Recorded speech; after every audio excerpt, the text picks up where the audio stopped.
It's an honor to be back at UIS, formerly SSU, a school that I've had a fond attachment to for a long, long time. And I was recalling as we walked across campus that my first debate when I ran for Congress in 1982 was right here at this auditorium. And it turned out just fine. I got a full-time job out of it and have continued on in that capacity.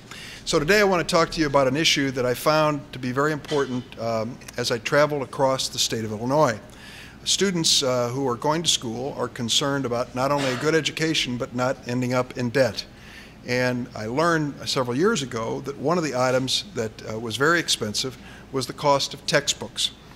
It was not unusual for a student to spend $900 to $1,000 or more each year on textbooks. We ended up enacting a law 2 years ago which now went into effect July 1st of this year that I think will dramatically change the world of textbooks and their costs. The law is very basic. The first thing it requires is that publishers disclose to professors the cost of the textbook. I was surprised to learn that many professors didn't know, and many didn't think it was important to ask how much the textbook cost. If they liked the textbook, they'd recommend it, the bookstore would stock it, and that was the end of the story. And I found many times that professors literally didn't know how much the book cost. And so now the professors would be advised in advance of the cost of a textbook. The second thing is a requirement in the law that the price of the textbook at the bookstore be disclosed on the schedule of courses for the student. So when a student chooses a course, they know not only the teacher, the time, and the subject matter, they know what the textbook is likely to cost as well. We also found out that there was a ripoff going on. Occasionally, textbook publishers would change a pocket part or a CD-ROM, and students would be faced with buying the whole package. So we unbundled them and said you have to sell separately so that students can buy the piece they need, and they don't have to buy the whole thing in the process. The last point we made was a requirement that there be a disclosure of the so-called ISBN number, which is the basic identification number for a textbook. And what that means, of course, is that students can choose to shop online. They can go looking for that same textbook online and see if it's cheaper or available. I think that these are going to lead to some pretty dramatic savings. As student government president, I personally know several students who have saved hundreds of dollars a semester thanks to his law.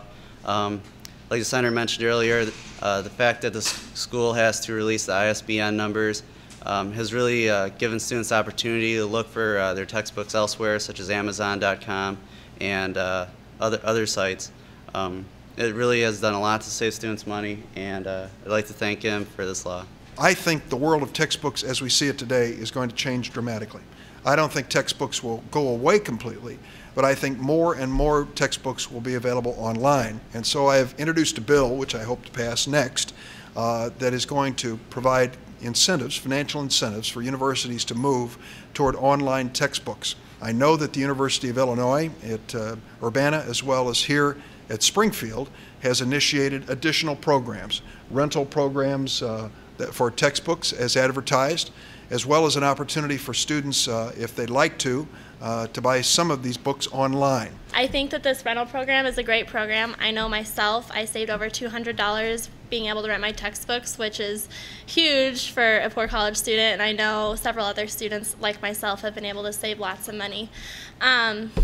We all know that times are hard right now, and I'm sure that we've all felt the repercussions of the recession that we're in right now, and it's really hard for students to try to get all their money together. You know, we have to look at room, we got to look at board, tuition, books, fees, everything. And so wherever we can save a little bit of money is great. And I really look forward to these online books, so hopefully we'll see those in the near future. We need more public servants like Senator Durbin to really work to keep the cost of higher education as low as possible for students across Illinois.